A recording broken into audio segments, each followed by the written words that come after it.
All right. So I wanted to thank everyone, thank the survey for giving me an opportunity to give this talk. I am here from JSC, and I've really enjoyed listening to all the discussions for the last couple of days. It's really one of the things that I want to talk about is something that Survey has been doing for a number of years. Obviously, is making these connections between the human exploration side and the science side, and I think sometimes those things fall through the cracks. And at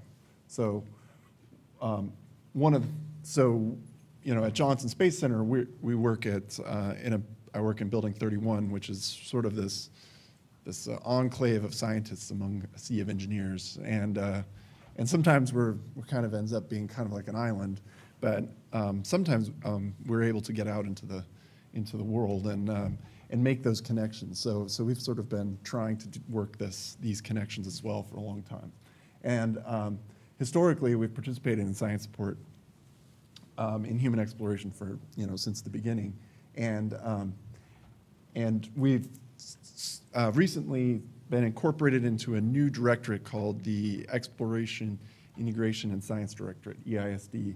And this is this happened, this reorganization happened about a year ago, or a little longer. And this has sort of given us a new, a purpose in life, is to try and focus on integrating science into human exploration in a more formalized way. So what we've done is begun to sort of figure out what does integration really mean, and how can we go about doing a better job of integrating all the different projects that we've been doing into the human exploration efforts. So sort of just kind of want to talk about integration and the three things I think that we've kind of identified as, one of the things that we really want to focus on is communication. There's a lot of different projects happening and a lot of people working on different projects, and we found that sometimes there's just not enough communication between the projects. That there's science support being given over here that would be useful over here, and so one of the things we're trying to do is increase the communication between the projects at JSC itself and across some of the other centers that we've been working with, our partners, and then also communicate out to the community what we've been doing in a better way. And then once we've done that, we have a better ability to sort of stand above this and take a look at the whole thing as a whole from a big picture standpoint and conduct some strategic planning. So astromaterials research, exploration science. This is the organization I work for at Building 31 in Johnson Space Center. I just wanted to really quickly cover what we are, who we are. We do curation. We curate all of the materials that have been returned from the solar system. So that's lunar rocks, that's stardust, that's Genesis.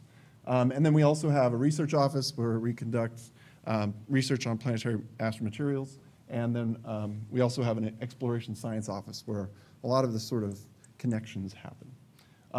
So we've been working on a number of different projects through the years. We're heavily involved in exploration of NEOs. We got involvement with OSIRIS-REx and MMEX, and as well as Hayabusa 2.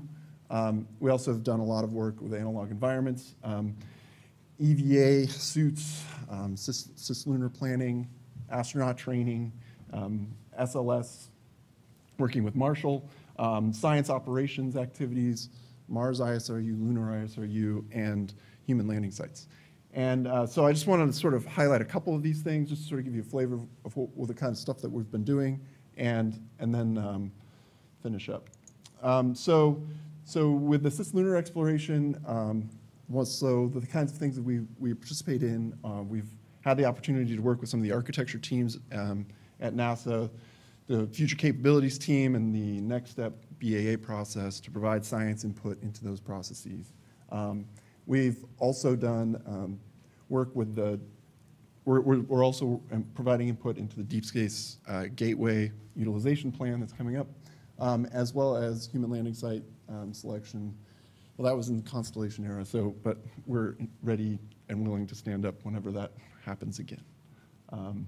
And then we're also contributing with Ben Bussey's clear leadership to the SUSE Lunar Science Workshop.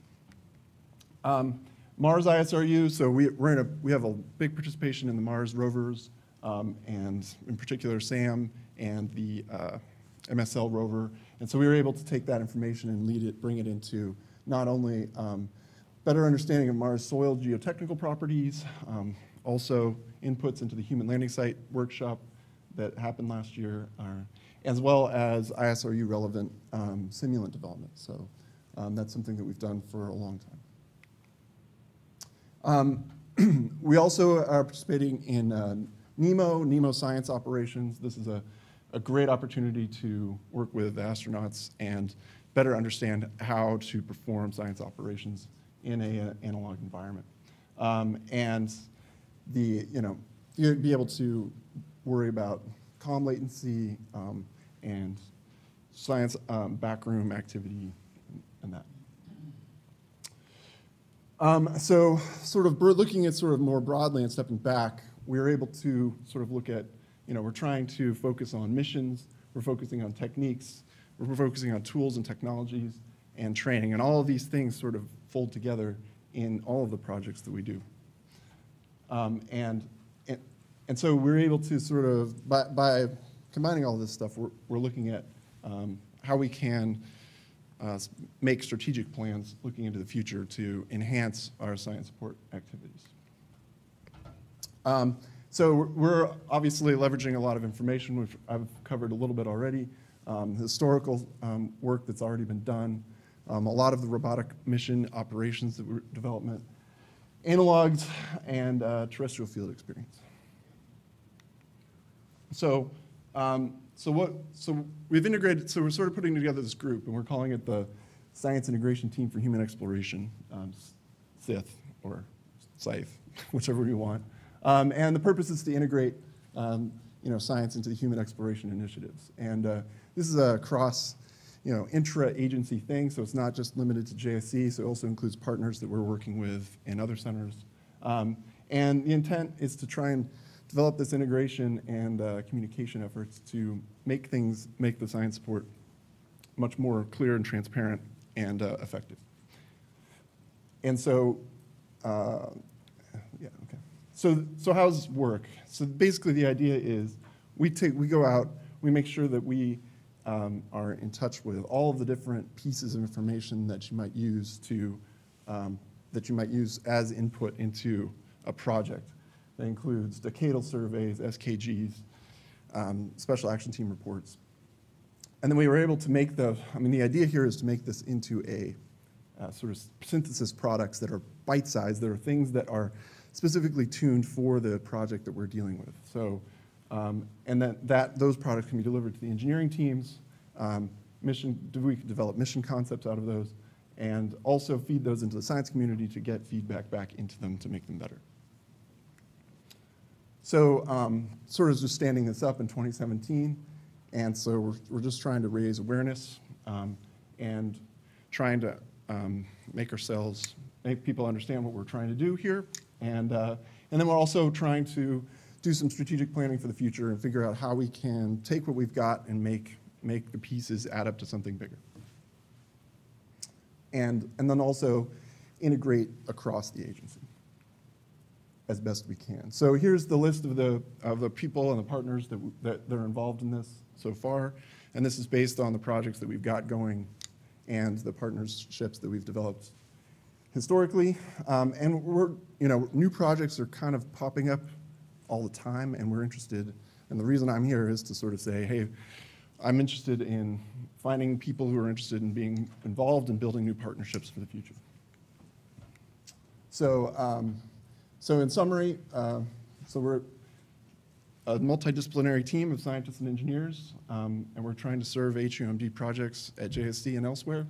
And we're trying to develop better communication pathways. So at first, sort of reaching out here and trying to figure out maybe there's a way, some tools that we could develop that would make things even more streamlined, and more formalized. And then also trying to build a support base in the science community so that we can better reach out and communicate to the science community what's going on at JSC and elsewhere, and then also have the science community communicate with us. So that's all. Thanks.